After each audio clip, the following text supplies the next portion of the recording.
Hello everyone, this is Zook, and today I'm doing a Kobold from World of Warcraft. I haven't done a WoW creature in quite a long time, so I figured it was about time I switched it up from StarCraft and Warhammer.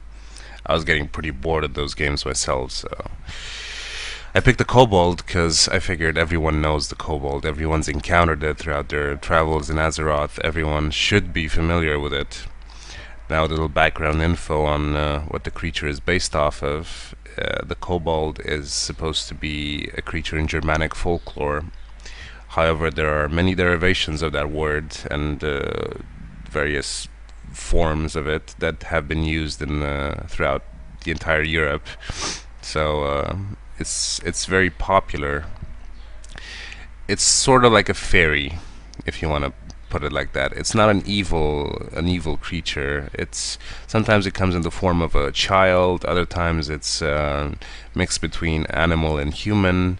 So sometimes they're very helpful. You know, they help with chores and stuff. So the Germanic cultures believed that the kobold was sort of an unseen presence in their homes. So I guess that's why they made it look like a rat in some cases that just spends all their lives in tunnels, and that's the form that Blizzard went with as well to depict this creature. A lot of Blizzard creatures are actually based off of creatures in folklore that a lot of people probably don't know about. I had no idea personally. You know, I thought it was made up, but I did my homework and I found that it was based off a real thing. So that's kind of interesting. But the reason I chose the Kobold also is because I wanted to try out my stylus. And if you're wondering what that is, I made a video about it on my channel, if you're watching this somewhere else, where I explain what the stylus does and what it's used for, and how to make one. So it's quite easy to make one, and at this point I consider it an invaluable tool because, as you can see right there, the beard looks really good, and that beard would be extremely difficult to achieve with just pure pencil work. You might not see all the details, but in reality it's even better. It looks even better than on camera obviously. So what the stylus does, just a quick recap, is it makes indentations in the paper. So when you run with your pencil over it, it'll produce a white outline. And that's very useful for very fine detail and hair, especially hair. It's awesome. Really, I should have used it before. It just didn't cross my mind, and from now on I will be using it on a lot of text stuff and even organic. For example, in this drawing I use it to create texture like on the eyebrows. You know how old people have wrinkly eyebrows? I figured it would look good on a kobold as well, and on the nostrils and on the front of its snout. So I used it in a lot of places. Right now I'm doing the nostrils, and in this drawing I tried a bit of a different technique. I always have the tendency to press too hard on my pencil, and once you start doing that you can't really stop. I either have to erase or keep doing it, and most of the time I just end up doing it on the whole drawing, so it just looks too dark. I keep looking at some of my older drawings and it's hard to even get an outline of things because the shading is just so intense that the outline sort of it gets lost in the drawing.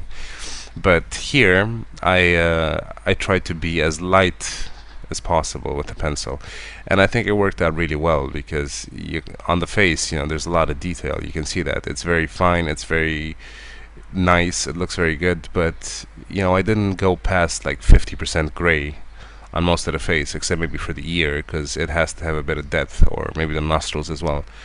As for the rest, I was just extremely light with it, and thankfully my camera picks it up, and also these pencils are great for that as well because they have a more intense coloring. So you can see the stitches under its arm there. I used the stylus for those as well. Just make small indentations in the paper and then just run the pencil over it once, and you create a stitch with a highlight and sort of a shadow. So those would be a pain to shade with just the pencil. As for the hands, I didn't have any reference for the pose, so the pose I made up myself. I had a reference for the face, but that's about it. But the hands look a bit rigid, especially the right one. The fingers look a bit too straight. I noticed that after I had finished, because I was like really into it, so I didn't really pay attention to this stuff. But I still think it looks acceptable. At least the hand, it looks okay. It's not that bad. I use the stylus a lot for the nails to just give it the impression of, that they're scratched and dirty and nasty from all the digging this guy's been doing. And another thing that was sort of challenging on the hands was estimating where the folds would come, because when you wear a glove and you make a fist around an object or a stick, whatever, there will be folds that go all over the place.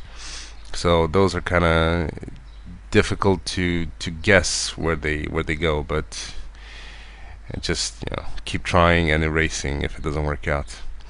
As for the patch on the left hand, I use the same thing I did for the stitches under its arm, like making the lines with the stylus first and then running the pencil over them to give the impression that the rope is three-dimensional, or the string that ties him. Now I'm just doing the rag under its around its waistline. I didn't really go into a lot of other detail with the body because I just wanted to get the face right and get the hands right, and that sort of semi-failed, but it's okay. I need to stop complaining about it. And I changed the legs, the anatomy of the legs. Kobold has very humanoid-like legs, very short, stumpy legs, sort of like a child. But in this drawing, I gave it a bit more animalistic legs, so to say, with the large joint going in the back, and they sort of look like dog's legs. So, just to give it a bit of a savagery, I would say. So around its foot, there's a cloth sort of just wrapping around, and the toe is sticking out with the sharp nails from all the walking and everything he's been doing. Just doing the handle there that's covered in some strips of rags, and now I'm getting to the pickaxe, making sure that I give it a random wood texture, and also making sure that I give it a core shadow so it looks right. And as for the pickaxe, I didn't really detail it a lot. I just gave the impression of it, so it still looks okay. And of course, a kobold wouldn't be a kobold without a backpack. Since they're miners, they need a place to keep their stuff.